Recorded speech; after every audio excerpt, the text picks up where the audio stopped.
Hello, you divine, infinite human beings, your all that is, ever has been, and ever, ever, ever shall be. And here I am at Chichen Itza, the pyramid, where they used to sacrifice people.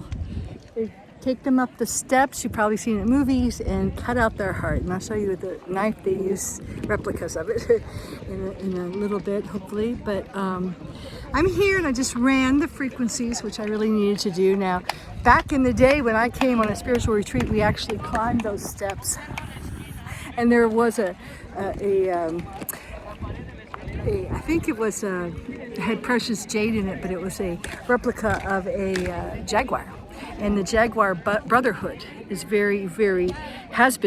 had a hold on this, and that is part of that whole human sacrifice. So if you think human sacrificing SRA is something new, or you don't believe it happens, it's been happening forever throughout this planet. And I also did a video when I was in Sicily of Mosia, where the parents would put on masks and sacrifice their firstborn. So this, of course, was everyone. And I am willing to bet, I know I was, and I bet you probably, if you're listening to this, were both victim and victimizer, sacrificer and sacrificing.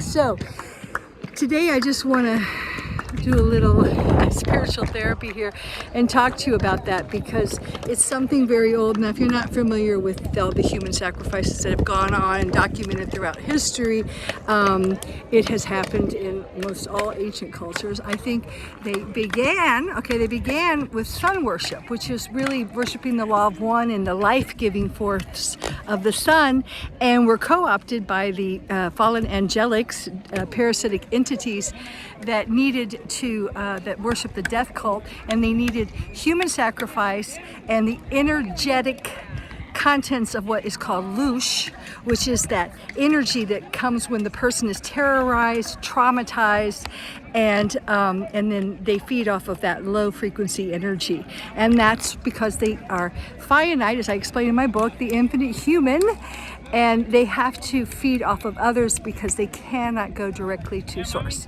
All right, and we have all been in a fallen planet. Now we are restored to our new harmonic universe, but what we have to do is restore our minds, okay? We have to deprogram ourselves. We have to break free of these programmings, especially of victimizer. And I want to talk to you a little bit. Actually, I want to ask you a question. Where in your life are you still victimizing yourself? Are you playing the victim? Where are you perhaps martyring yourself, sacrificing yourself for others? Because that time, perhaps there was a reason for it, okay? Let's just say in the big story, there was a reason we did all that. But times have changed now. We're in an ascension cycle, so you really have to get over it. Get over the self-sabotaging, the self-sacrifice, the sacrificing yourself perhaps for family, friends, partners, okay, relationships, and you're not doing anybody any favors by doing that. You're not helping them go home, and you're not helping yourself. So it's a question I'd like to leave you with now in Chichen Itza, because many of us have played both roles in this. We've both been the victims and had our hearts torn out. I think you can relate to that. And we've also been the ones who have done it. So it's time to break the pattern. And you break the pattern by seeing the pattern first, the history, which continues to repeat itself until you can understand the true history of the planet and break it. All right, ciao for now.